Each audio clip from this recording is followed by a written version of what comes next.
Isaiah's warning to King Hezekiah. A time came when Hezekiah became so ill that he was on the verge of dying.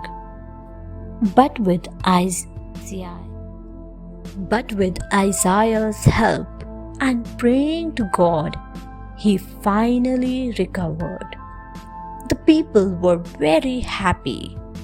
The news of his recovery spread everywhere.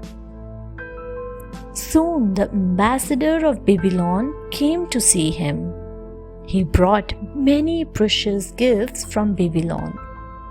King Hezekiah was pleased. He showed the ambassador his treasury, storehouses, and so on. When Isaiah asked about Hezekiah, who told the ambassador from Babylon, the king gave his report. Isaiah was taken aback. He warned the king, "Be careful.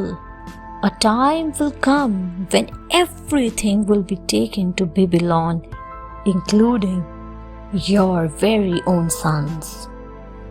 But Hezekiah paid no heed to Isaiah's warning. As long as he was unaffected, he was not worried. King Josiah. During the reign of Josiah, the repairing of the Temple of Jerusalem took place. One day, one of his advisors brought a book to him containing the 10 Commandments. With time, it had got lost as the people of Judah had turned away from God.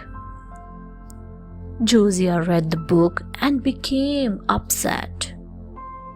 He realized that people were not following anything that was written. They were worshipping false gods. Josiah read the book to his people in the court.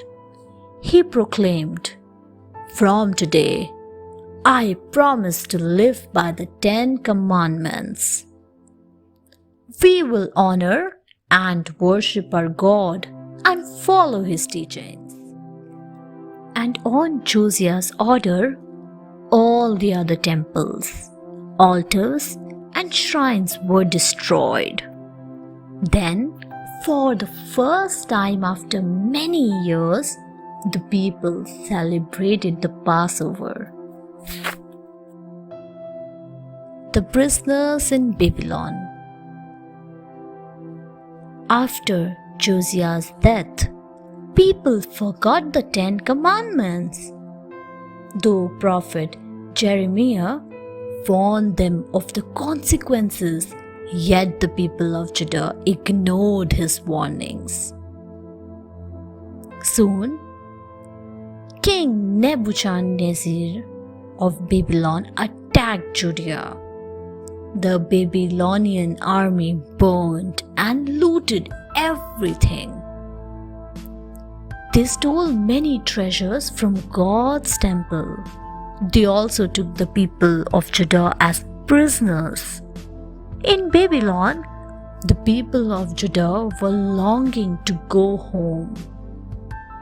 But their hope was dying, so God called Jeremiah and Ezekiel.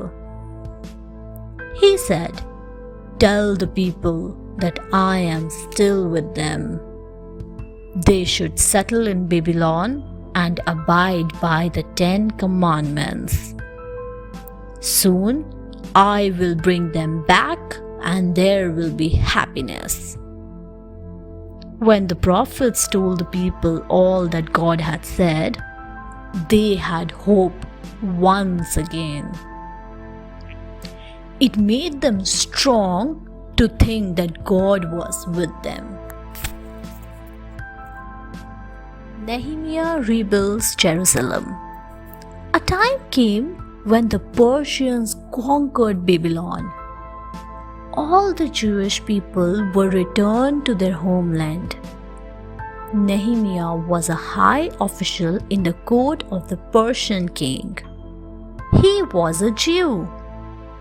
When he heard that the city of his ancestors was still in ruins, he was very sad. He wanted to go there and rebuild the city himself. The Persian king was a good man. He gave permission.